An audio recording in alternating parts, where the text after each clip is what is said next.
नमस्कार दोस्तों, मैं आलोक चौबे ओम गुरुकुल एकेडमी पर पुनः आप सबका स्वागत करता हूं।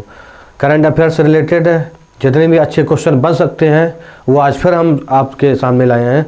डेली 10 क्वेश्चन न्यूनतम लाने हैं। आज तो कुछ ज़्यादा हैं, शायद 17 क्वेश्चन आसपास है आज, इसलिए जो भी हफ्ते में क्वेश्चन हुआ करें नोट कर लिया करिए।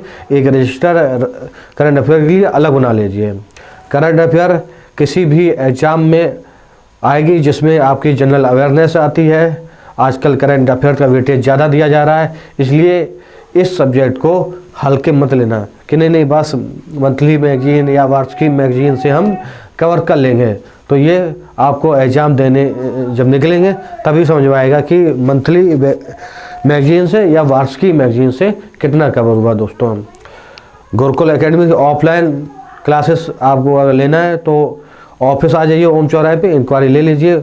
एसएससी के batch, SSC CGL, GD, UP police और केवीएस पीआरटी के बैच शुरू हो रहे हैं, आप लोग इंक्वायरी ले सकते हैं। दोस्तों चलते हैं आज के क्वेश्चन को साथ देखते हैं। क्वेश्चन नंबर पहला दोस्तों पहला क्वेश्चन दिया हुआ है, पुरुष हॉकी विश्व कप 2023 का आयोजन कहाँ किया जाएगा। दोस्तों ए ऑप्शन दिया है दोस्तों Orissa, B option Madhya Pradesh, C option Kerala, D option Haryana. दोस्तों तो आपको देखना है कहाँ किया जाएगा।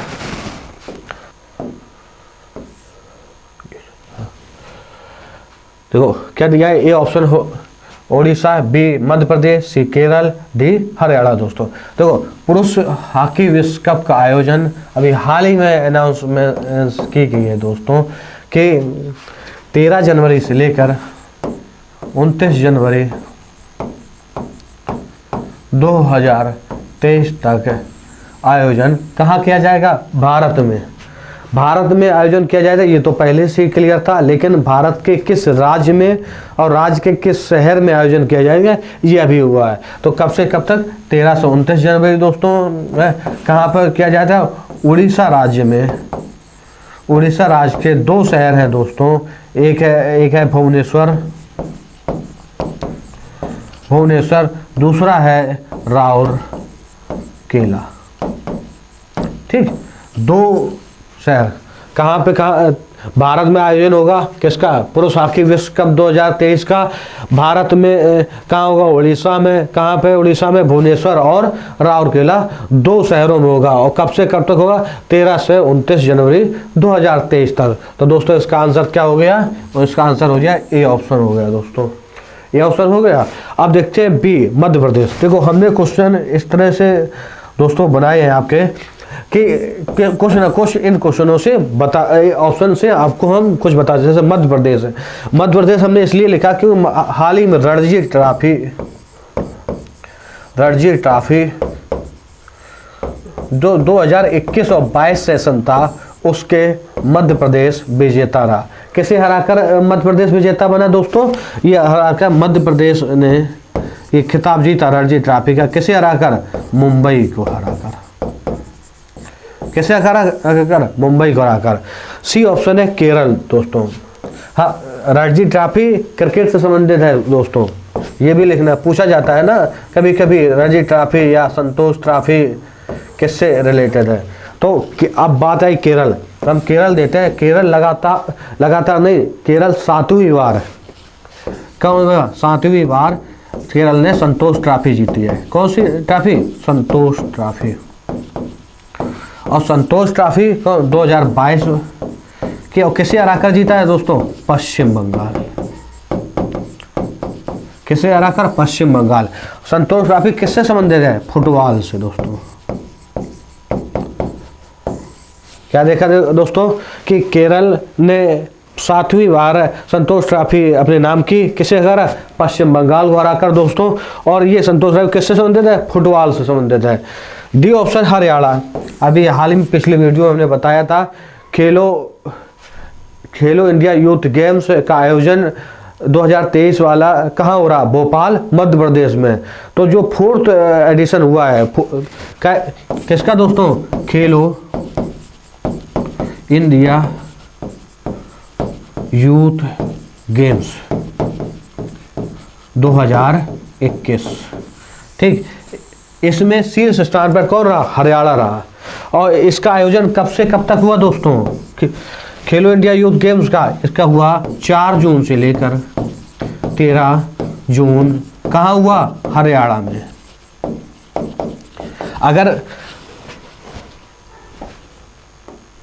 अगर बात ये करें कि हरियाणा खेलो इंडिया यूथ गेम्स में हरियाणा में संपन्न हुए कब से कब तक? 4 जून से 13 जून के बीच तक। और हरियाणा शीर्ष स्थान हासिल किया। हरियाणा के बाद महाराष्ट्र का स्थान आता है दोस्तों। ये कौन से खेल हुए थे? ये हुए थे 4th नंबर के। ठीक दोस्तों, 4th। अगर आपसे 5th पूछ लिया जाए, जो कि 2023 में 31 जनवरी से लेकर 11 फरवरी के बीच तक कहाँ पर? भोपाल मध्य प्रदेश में आयोजित किए जाएंगे। ठीक, एक क्वेश्चन से जितना भी डिटेल है आप लोग देख लीजिए। ठीक, या फिर स्क्रीनशॉट हमने ले लिया करिए। चलते हैं नेक्स्ट। किस टीम ने लगातार दूसरी बार टेनिस प्रीमियर लीग का खिताब जीता? दोस्तों A option Chennai Stallions, B option फिने के Hyderabad, C option Mumbai Leon Army, D option none. देखो दोस्तों, ये लीग टेनिस प्रीमियर लीग है, टेनिस को बढ़ावा देने के लिए एक पहली लीग है। ठीक है, इसका आयोजन कहाँ किया जा रहा है? इसका आयोजन अभी किया जा रहा है, दिसंबर में किया गया। कहाँ पे? पुणे महाराष्ट्र में। कहाँ? पुणे महाराष्ट्र में किया गया दोस्तों।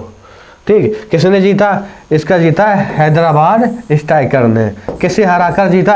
ये 41-32 से हराकर जीता। किसे हराया? ये हराया है मुंबई लियोन आर्मी को। ठीक है, अब टेनिस से संबंधित क्वेश्चन देख लेते हैं। इसमें इतना ही देखना है कि किसने जीता, किसे हराया। किसने जीता? फाइनल केव हैदराबाद ने, या हैदराबाद स्ट्राइकर भी इसे कहते हैं। मुंबई लियोन आर्मी को हराया। और कहाँ पे इसका टेनिस प्रीमियर लीग का आयोजन किया जा रहा है? पुणे में किया जा रहा है। अभी हाल ही दिसंबर में इसका आयोजन किया गया दोस्तों। अब देखो, 4 ग्रैंड स्लैम होते हैं ओपन टेनिस के, बहुत बड़े बड़े होते हैं, जो क्रम से भी होते हैं, पूछे जाते हैं हर बार क्वेश्चनों में। US open, Wimbledon, French, Australian open बहुत ही इंपॉर्टेंट होते हैं दोस्तों। इसलिए एक साथ आपको लिखा नोट कर लो, हम बता दे रहे हैं। इसलिए कहीं भी जाने हैं। देखो यूएस ओपन 2022 का पुरुष एकल खिताब किसने जीता दोस्तों? पुरुष एकल खिताब जीता कार्लोस अल्कराज ने। किसने जीता? कार्लोस अल्कराज ने। कहाँ के दोस्तों ये खिलाड़ी है? स्पेन से संबंधित रखते हैं। ठीक, उपविजेता कौन रहे? कैस्पर रूड, नॉर्वे से संबंधित है। देखो, खिलाड़ी के विजेता, उपविजेता और खिलाड़ी किस देश से संबंधित रहता है, ये इंपॉर्टेंट होता है दोस्तों। पूछ लिया जाता है, कभी कभी आपसे पूछ लिया जाए कार्लोस अल्कराज जिन्होंने हाल ही में यूएस ओपन 2022 का पुरुष एकल खिताब अपने नाम किया, किस देश से संबंध रखते हैं? तो क्या कहेंगे? स्पेन से संबंध रखते हैं दोस्तों। ये भी आ सकता है कि वो विजेता रहे कैस्पर रूड, किससे देश से संबंधित है? नॉर्वे से संबंधित है। अब बात आई महिला एकल में दोस्तों जीता है इगा स्विएटेक। ठीक, ये पोलैंड की खिलाड़ी। कहाँ की दोस्तों खिलाड़ी हैं? पोलैंड की है। और विजेता कौन रही? ओंस जम्बू, ये है ट्यूनेशिया की दोस्तों। ठीक है दोस्तों, यूएस ओपन के बाद क्या आएगा दोस्तों? ये आएगा विंबलडन 2022 दोस्तों। देखो दोस्तों, थोड़ी आवाज़ में जुकाम भी है, खांसी भी है, सर्दी का प्रकोप है, इसलिए आप लोग समझ सकते हैं। ठीक, देखो पुरुष एकल किसने जीता? नोवाक जोकोविच। ठीक, ये किस देश से संबंधित है दोस्तों? सर्बिया। अभी हाल ही में अल्कराज किस देश से संबंधित थे दोस्तों? स्पेन से। कैस्पर रूड जो विजेता थे यूएस ओपन के, हुए थे नॉर्वे से संबंधित थे। ठीक दोस्तों। वो विजेता है निक करिगियोस, ये है ऑस्ट्रेलिया से संबंधित दोस्तों। और इसमें महिला एकल की बात की जाए तो महिला एकल है येलेना रायबाकिना, ये कहाँ से संबंधित है? कजाकिस्तान से। उप विजेता की बात करी जाए तो उप विजेता जो यूएस ओपन में थे महिला एकल में, इसमें भी वही है ओन्स जंबो, ट्यूनेशिया से संबंध रखती है दोस्तों। फ्रेंच ओपन की बात करते हैं। अभी तक यूएस ओपन अल्कराज ने जीता, महिला में इगा स्विएटेक ने जीता था, विंबलडन, नाम अजीब आ रहा है इसलिए वो किसने जीता? नोवाक जोकोविच ने जीता था। और फ्रेंच ओपन की बात करें तो दोस्तों राफेल नडाल ने जीता। याद रखना फ्रेंच ओपन ने, फ्रेंच से आप ऐसा करते हैं फ्रेंच राफेल इसलिए जोड़ सकते हैं आप, ये भी स्पेन, अल्कराज स्पेन से संबंधित रखते हैं और राफेल नडाल भी कहाँ से? स्पेन से। वो विजेता कैस्पर रूड नॉर्वे से संबंधित रखते हैं। महिला एकल में फ्रेंच ओपन भी किसने जीता? इगा स्विएटेक ने, जो कि पोलैंड के खिलाड़ी है। कहाँ की दोस्तों? पोलैंड के। उपविजेता कोको गॉफ, ये कहाँ से है दोस्तों? अमेरिका से। सबसे बड़ी बात, राफेल नडाल 22 एकल ग्रैंड स्लैम जीतने वाले विश्व के पहले खिलाड़ी बने। कितने ग्रैंड स्लैम जीते इन्होंने? 22। किस नंबर? पहले खिलाड़ी बने जो 22 एकल ग्रैंड स्लैम जीतने वाले विश्व के पहले। ये भी बहुत ही इंपॉर्टेंट फैक्ट है दोस्तों।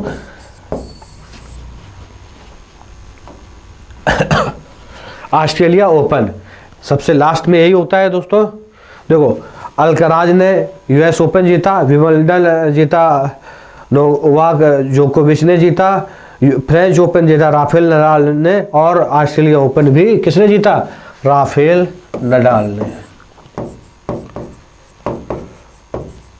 ये भी कहाँ संबंधित है दोस्तों? ऑस्ट्रेलिया से। उपविजेता है डेनियल मेडवेडेव, ये भी कहाँ से है? रूस से। ये भी ज़्यादातर दोस्तों पूछे जाते हैं। महिला एकल खिताब एशले बार्टी, जो कि ऑस्ट्रेलिया से संबंधित है, किसने जीता? एशले बार्टी, जो कि ऑस्ट्रेलिया संबंध है। इन्होंने इस के बाद संन्यास ले लिया था। किसके बाद? इसी इन्होंने संन्यास भी ले लिया, अब ये खेल नहीं रही है। ठीक। वो विजेता है डेनियल कार्लिस, जो कि अमेरिका संबंधित है। बात करते हैं डेविस कप। यहाँ डेविक नहीं है, डेविस कप है दोस्तों। डेविस कप 2021 का। डेविस कप 2021 का विजेता रूस है, और कौन विजेता रहा? क्रोएशिया। आ जाए कि डेविस कप किसने जीता? रूस ने जीता। किसे हरा कर जीता? क्रोएशिया कर जीता। और डेविस कप किससे संबंधित है? टेनिस से संबंधित है। अभी तक जितने पांचों बताए हैं, यूएस ओपन, विंबलडन और फ्रेंच ओपन, ऑस्ट्रेलिया ओपन या डेविस कप, कभी टेनिस से संबंधित रखते हैं। आपके बहुत ही इंपॉर्टेंट फैक्ट हमने बता दिए हैं।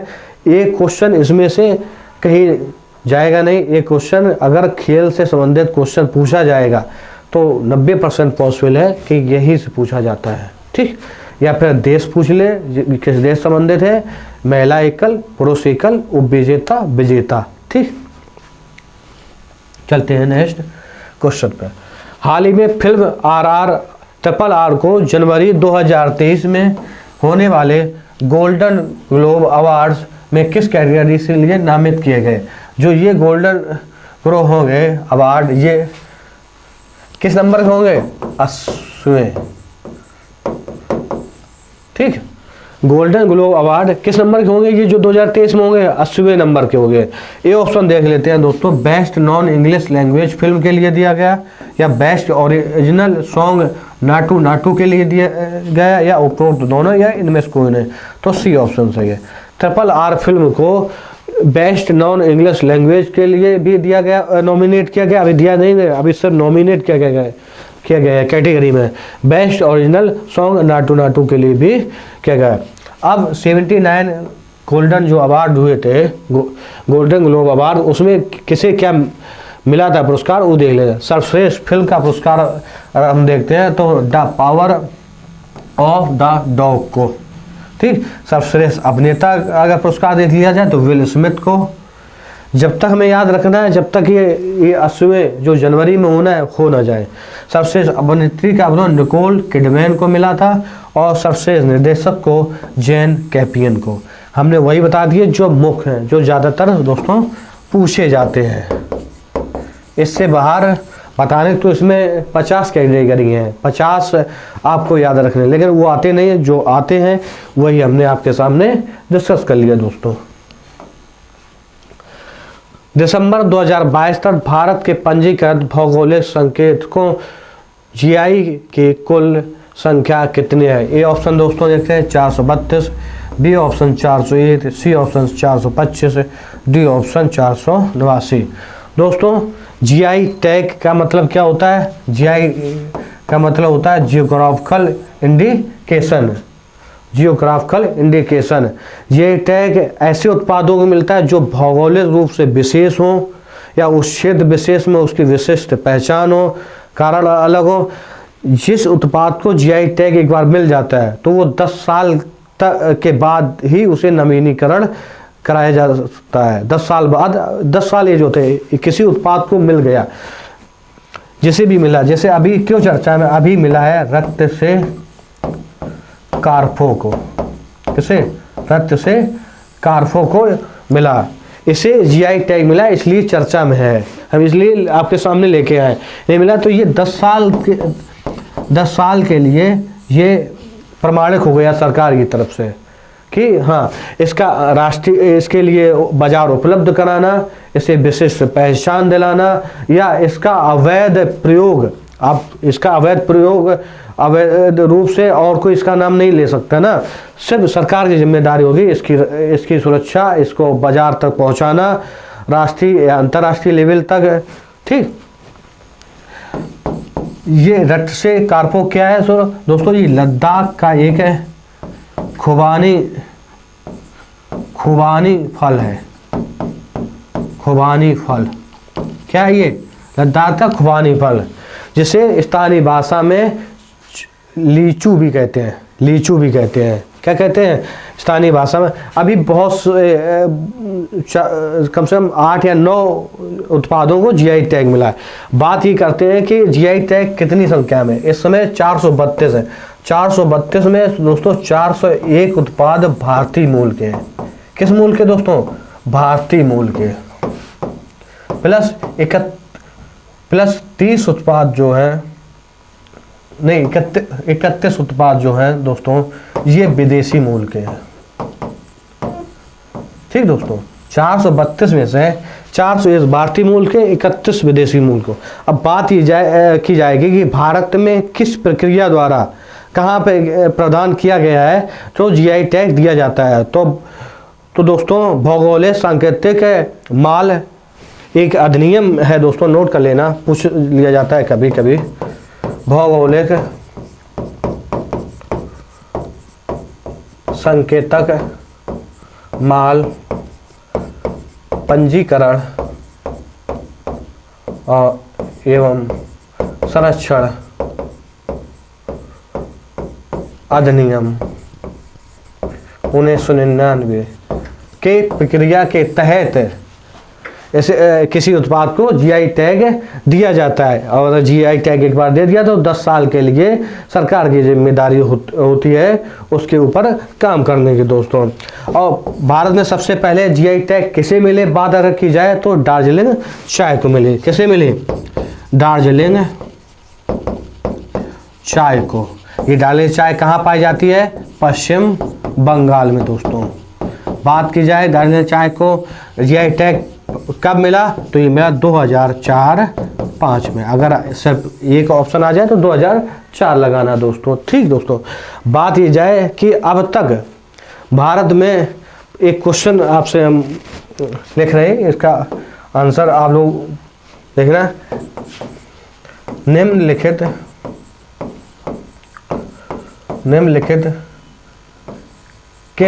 किस राज्य में जीआई टैगों की संख्या सर्वाधिक है? ए ऑप्शन दोस्तों कर्नाटक, बी ऑप्शन दोस्तों Tamil Nadu, C option UP, D option Kerala. दोस्तों बताइए निम्नलिखित में किस राज्य में जीआई टैगों की संख्या सर्वाधिक है? A option Karnataka, B option Tamil Nadu, C option UP, D option Kerala. बहुत ही इंपॉर्टेंट है दोस्तों, नोट कर लीजिए दोस्तों। देखो कर्नाटक में सबसे ज़्यादा है, कर्नाटक के बाद दोस्तों तमिलनाडु में आते हैं, तमिलनाडु बाद यूपी में और यूपी के बाद केरल में। ये भारत के शीर्ष राज्यों का क्रम है जहाँ जीआई टैगों की संख्या सर्वाधिक है दोस्तों। ठीक दोस्तों, तो चलते हैं, इसका आंसर क्या हो गया? ए 432। अब कुछ जीआई टैग देख लीजिए, किसे किसे भी हाल ही में मिला, हाल ही मिला गमोछा, ये असम के तौलिया है। क्या है दोस्तों? असम में एक विशेष प्रकार की तौलिया है। तेलंगाना के तंदूर रेडग्राम को मिला और महाराष्ट्र के अलीबाग सफ़ेद प्याज को मिला। ठीक दोस्तों, रक्त से कार्बो अभी हाल ही हमने बता दिया, ये लद्दाख में। रक्त से कार्बो लद्दाख में पूरे भारत का 62% उत्पादन होता है दोस्तों। कितने का? पूरे भारत का। देखो कुछ जीआई टैग है, आप लोग नोट कर लेना, लिख लेना, क्योंकि ज़्यादातर जो पूछे जाते हैं, जो मेन है, वो हमने यहाँ पर नोट करा दिए हैं। ठीक, जैसे नरसिंह पेट्टे नागस्वरम को तमिलनाडु से है, ये संगीत वाद्य यंत्र है, इसे मिला।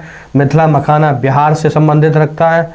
वाडा कोलम चावल जो है महाराष्ट्र के। कुटियार आम या एड्योर मिर्च केरल से। कन्याकुमारी लौंग तमिलनाडु से। करीपुर कलमकारी पेंटिंग तमिलनाडु से। कल्ला कुरुचि वुड कार्विंग तमिलनाडु से।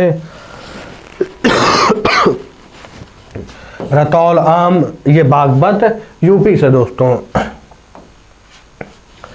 सफ़ेद प्याज अलीबाग महाराष्ट्र में।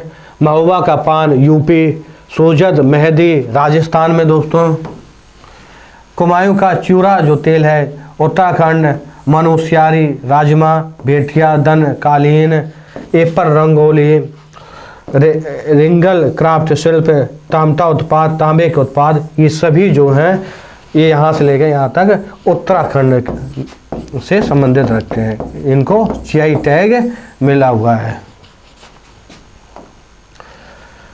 तुलमा कंबल ये भी उत्तराखंड से। चिन्नौर चावल मध्य प्रदेश से दोस्तों। मीठा खीरा किंग चिली ये नागालैंड से। और जुडमा राइम वाइन असम से। ये वाला क्वेश्चन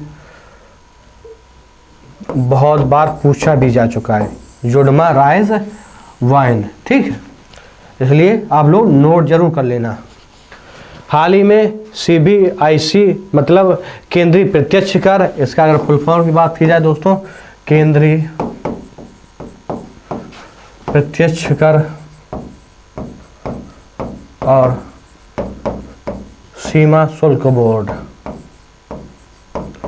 सीमा शुल्क बोर्ड ने सीमा शुल्क अधिनियम 1960 के 60 वर्ष पूरे होने पर शुभंकर का अनावरण किया, जो है ए ऑप्शन ऑफिसर हंस, संभव पोर्टल, ई समाधान पोर्टल और करोड़ ऐप दोस्तों।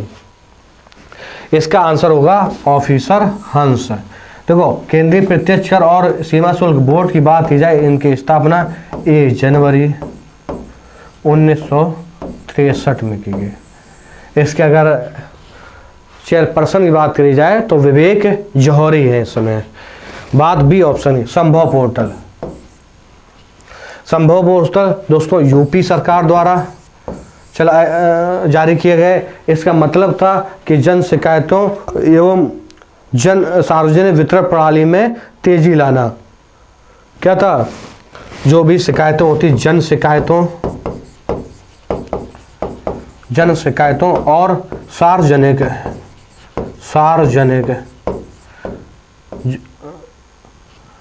वितरण प्रणाली में तेजी लाना या पारदर्शिता लाना दोस्तों। ई समाधान पोर्टल है दोस्तों, यूजीसी विश्वविद्यालय अनुदान आयोग द्वारा इसे यूजीसी द्वारा जारी किया गया। इसका मतलब था छात्रों की जो शिकायतें हैं उस पर तेजी से काम करना। D option Garud app. Garud app निर्वाचन आयोग द्वारा जारी किया गया दोस्तों। किसके द्वारा? निर्वाचन आयोग द्वारा। इसका मुख्य काम था कि मतदान केंद्रों पर निर्वाचन आयोग में तेजी और पारदर्शिता लाने के लिए मतदान केंद्रों पर डिजिटलीकरण करना। ठीक है, देखो दोस्तों, इन सभी पोर्टल या किसी भी पहल का अब आ जाएगा आपके पास ऑफिसर हंस किससे संबंधित है, ऑफिसर हंस पहल या शुभंकर किससे संबंधित है। ऑप्शन दे दिए जाएंगे, केंद्रीय प्रत्यक्ष कर, चुनाव निर्वाचन आयोग, यूपी सरकार या अदर। तो उनसे रिलेट करना है। या संभव पोर्टल आ जाए, संभव पोर्टल आ जाए, ये समाधान किससे संबंधित है या किसने द्वारा चालू किया या इसका क्या मकसद है, इसलिए हम आपको ये सब बताया। क्या बताया? संभव पोर्टल का क्या मतलब है, किसने चालू किया, ये समाधान किसने चालू दिया, या गरुड़ ऐप किसके द्वारा लॉन्च किया गया। गरुड़ ऐप निर्वाचन आयोग द्वारा मतदान केंद्रों पर डिजिटलीकरण करना या मैपिंग करना कि जिससे मतदान केंद्रों में तेजी एवं पारदर्शिता लाई जा सके। चलते हैं नेक्स्ट क्वेश्चन पे। हाल ही में जारी आंकड़ों के अनुसार पीछे छोड़कर कौन सा देश भारत तो सबसे बड़ा तेल आपूर्तिकर्ता बन गया। कुछ क्वेश्चन दोस्तों अधूरा है ये, यहाँ पीछे रूस को पीछे छोड़कर, रूस होना चाहिए, रूस को पीछे छोड़कर कौन सा देश भारत का सबसे बड़ा तेल आपूर्ति बन गया। तो कौन बन गया? इराक बन गया। ठीक, इराक जो है सबसे बड़ा, भारत का सबसे बड़ा तेल आपूर्तिकर्ता बन गया, जो इससे पहले रूस था दोस्तों। ये गलत था, यहाँ पे रूस होना चाहिए दोस्तों। देखो दोस्तों, संयुक्त प्रशिक्षण अभ्यास सूर्य किरण किन दो देशों के मध्य आयोजित किया जा रहा। देखो दोस्तों, देखो सूर्य किरण दोस्तों, इसका 16वां संस्करण, इसका 16 दिसंबर से लेकर 29 दिसंबर तक कहाँ पे? नेपाल में आयोजित किया जा रहा है। सूर्य किरण किन दो देशों के बीच होता है, समझ में आ ही गया, क्योंकि नेपाल में हो रहा, तो नेपाल और भारत के मध्य होगा।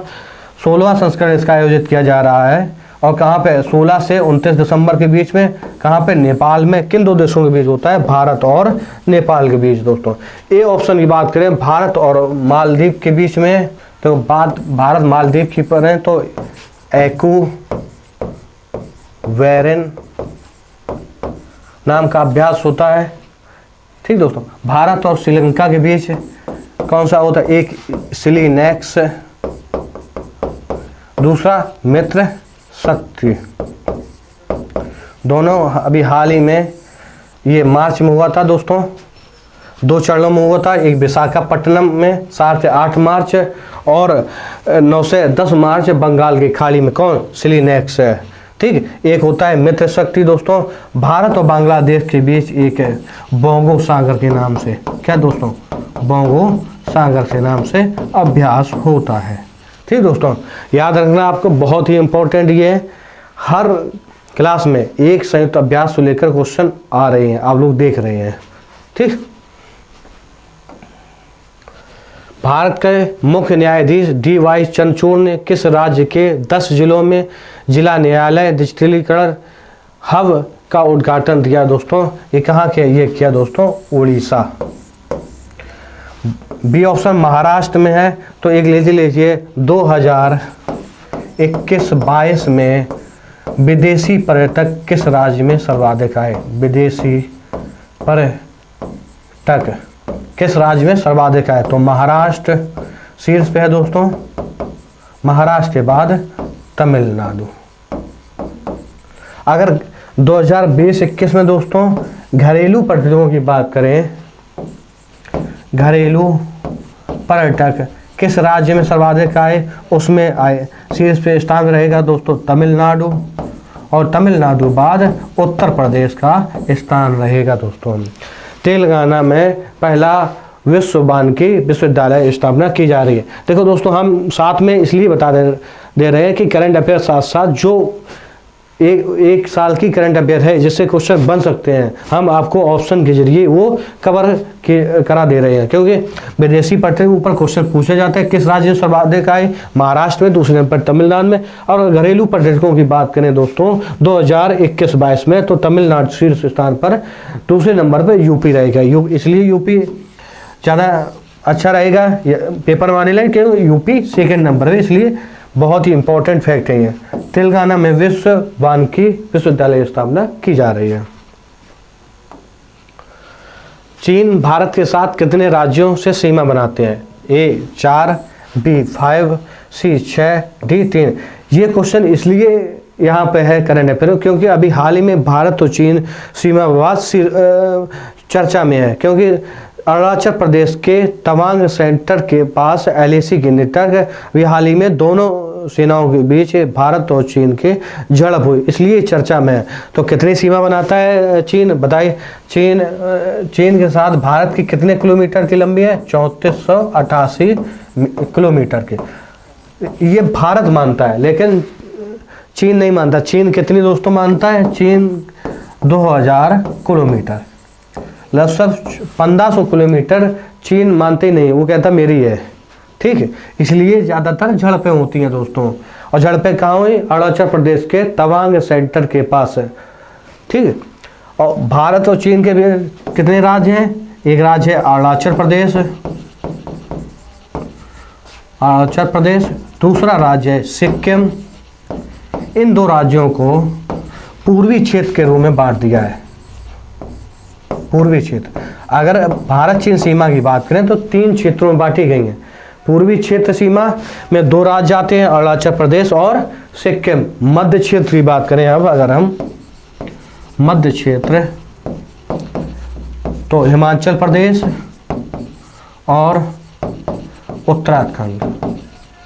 क्या क्या आता है? हिमाचल प्रदेश और उत्तराखंड दोस्तों आता है। अगर पश्चिमी क्षेत्र की बात करें तो सिर्फ एक राज्य आता है, वो होता है लद्दाख। ठीक दोस्तों, ऐसे कितने राज्य हुए? अरुणाचल प्रदेश, सिक्किम, हिमाचल प्रदेश, उत्तराखंड और लद्दाख। 5 राज्य टोटल हुए जो भारत और चीन सीमा से, भारत और चीन सीमा के बीच में पड़ते हैं। यानी 5 राज्य सीमा बनाते हैं। आंसर क्या हो गया? बी हो गया दोस्तों। ठीक, ऐसे आप देखो, अगर आपको जो क्वेश्चन है, दूसरा क्वेश्चन इससे रिलेटेड नहीं माइंड में आता है तो आपकी तैयारी अभी अधूरी है दोस्तों, सोच लेना। इससे आप जितने भी सीमावर्ती देश हैं, सीमावर्ती देशों से राज्य जुड़े हुए हैं, एक जगह नोट कर लें किस देश से कौन से राज्य जुड़ते हैं। ऐसे कई राज्य हैं जो 3-3 देशों से साथ सीमा बनाते हैं, 2-2 के साथ बनाते हैं। वो अलग अलग कैटेगरी रूम में बांट ले, लिख ले, जिससे तुम्हें याद करने में या क्वेश्चन जब पेपर में आ जाए आप उसे सॉल्व कर लें। ठीक दोस्तों, चलते हैं नेक्स्ट क्वेश्चन पे। हाल ही में कौन से देश के सिविल सेवकों की क्षमता निर्माण कार्यक्रम national mentor for good governance का आयोजन किया जा रहा है? देखो, national centre for good governance centre एक है, इसकी स्थापना मोदी सरकार ने 2014 में की। तब से अब तक इन्होंने लगभग 15 देशों के सिविल सेवकों को ट्रेनिंग, क्षमता निर्माण के आयोजन के जरिए प्रशिक्षण दे चुके हैं, क्षमता निर्माण। ठीक, अभी इस समय मसूरी में, कहाँ पे? मसूरी में आयोजन चल रहा है दोस्तों। कहाँ पे? मसूरी में। वहाँ पे बांग्लादेश और मालदीव के 2 देशों के सिविल सेवक आए हैं। बांग्लादेश के 39 सिविल सेवक हैं दोस्तों और मालदीव के 27 सिविल सेवक हैं जो क्षमता निर्माण कार्यक्रम में भाग ले रहे हैं। ठीक है, तो आंसर क्या हो गया? सी ऑप्शन, ए और बी दोनों। अब तक 15 देश ऐसे हैं जो इसके जरिए सिविल सेवकों को अपने कार्यक्रम से नेशनल मेंटर ग्रुप और गुड गवर्नेंस के बारे में प्रशिक्षण दे चुके हैं। कितने? 15 देशों को। हाल ही में किस केंद्र शासित प्रदेश में आयुष्मान भारत स्वास्थ्य कार्ड क्षेत्र में प्रथम पुरस्कार प्राप्त किया? देखो, आयुष्मान भारत की बात की जाए तो 2018 से चला जा रहा है। इसका मकसद है दोस्तों कि प्रत्येक परिवार में 5 लाख तक का बीमा कवर दिया जाए प्रत्येक साल। ठीक दोस्तों, जिससे न्यूनतम आय वाले लोगों को भी स्वास्थ्य सुविधा मिल सके। ठीक है, उसमें अभी हाल ही में वितरण पुरस्कार की बात अभी हाल ही में तो जम्मू कश्मीर ने प्रथम स्थान हासिल किया है। दोस्तों प्रतिवर्ष विजय दिवस किस दिन मनाया जाता है? ए 2 दिसंबर, बी 5 दिसंबर, सी 11 दिसंबर, डी 16 दिसंबर। 2 दिसंबर के दिन दोस्तों अंतर्राष्ट्रीय दास्ता उन्मूलन दिवस। ठीक दोस्तों, 5 दिसंबर विश्व मृदा दिवस मनाया जाता है। 11 दिसंबर अंतर्राष्ट्रीय पर्वत दिवस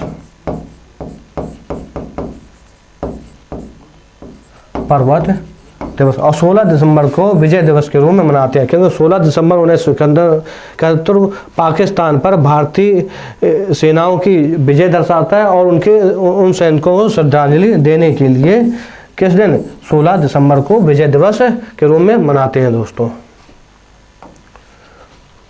अभी हाल ही में भारत ने परमाणु सक्षम बैलिस्टिक मिसाइल अग्नि 5 का सफल रात्रि परीक्षण किया कि मारक क्षमता कितनी। ये तो अग्नि अगर पूछ लिया जाए किस प्रकार की मिसाइल है तो सतह से सतह पर वार करने वाली, सतह से सतह पर।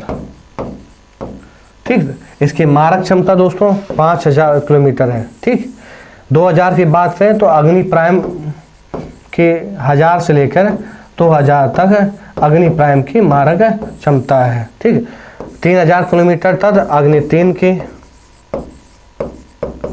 और 4000 अग्नि 4 थी दोस्तों। ठीक, इसका आंसर हो गया सी। चलते हैं नेक्स्ट क्वेश्चन। दोस्तों हाल ही में संयुक्त राष्ट्र ने भारत की नमामि गंगे परियोजना तो 10 अभूतपूर्व प्रयासों में शामिल किया है। यह परियोजना नहीं होता दोस्तों, परियोजना होता है। किस वर्ष शुरू की गई थी? क्यों चर्चे में? क्योंकि संयुक्त राष्ट्र ने नमामि गंगे परियोजना को 10 अभूतपूर्व प्रयासों में शामिल किया, इसलिए चर्चा में। तो कब इससे शुरू की गई थी? 2014 में। बात की जाए बी ऑप्शन 1925 में, तो 1925 में गंगा एक्शन प्लान आया था, गंगा एक्शन प्लान। ठीक, कब आया था? राजीव गांधी की सरकार में। दोस्तों चलते हैं नेक्स्ट क्वेश्चन। हाल ही में अंतर्राष्ट्रीय जलवायु क्लब, इंटरनेशनल क्लाइमेट क्लब किसके द्वारा बनाया गया है? दोस्तों ए ऑप्शन यूनाइटेड नेशन के द्वारा, G20 G7 नेशन से, या ब्रिक्स देशों। तो सी ऑप्शन जी नेशन देशों द्वारा। इसका हाल ही में जब इसका शिखर सम्मेलन हुआ था, कब? जर्मनी में हुआ था दोस्तों। तब इसका फोकस भी जलवायु परिवर्तन पर था और जर्मनी ने इसकी अध्यक्षता 7वीं बार की है आपकी बार। ठीक, कितनी बार की है? 7 बार की है। ठीक, इससे पहले 6 बार, ये जो थी 7वीं बार। चलते हैं नेक्स्ट। दिसंबर 2022 में जारी ग्राम विकास विभाग के आंकड़ों के अनुसार मनरेगा में वित्त वर्ष 2022-23 में रोजगार सृजन के मामले में कौन सा राज्य सबसे पहले स्थान पर? दोस्तों मनरेगा 2005 में अपने अस्तित्व में आया।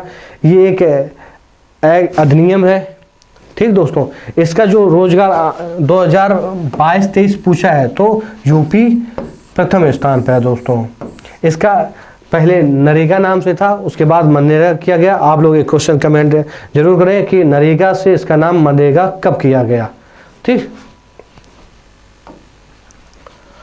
स्कूल से संबंधित हर जानकारी प्राप्त करने के लिए पहचान पोर्टल किस बोर्ड द्वारा लॉन्च की गई? A Bihar board, B Uttarakhand board, C UP board, D CBSE board. C UP board द्वारा पहचान पोर्टल को शुभारंभ किया गया। ठीक है दोस्तों, आज इतने ही क्वेश्चन हो गए। जितने भी अच्छे क्वेश्चन थे आप लोगों के लिए, आज 15 से ज़्यादा क्वेश्चन थे आप लोगों के सामने रखे। आपको क्वेश्चन कंटेंट अगर अच्छा लगता हो तो अपने दोस्तों में शेयर जरूर करो, लाइक करें, कमेंट करें, क्योंकि आपके लाइक, कमेंट और शेयर से ही हम लोगों को मोटिवेशन मिलता है। तो और अच्छे से अच्छे वीडियो आपके लिए डेली मिलते रहेंगे। आपको पढ़ते रहिए, खुश रहिए। धन्यवाद दोस्तों।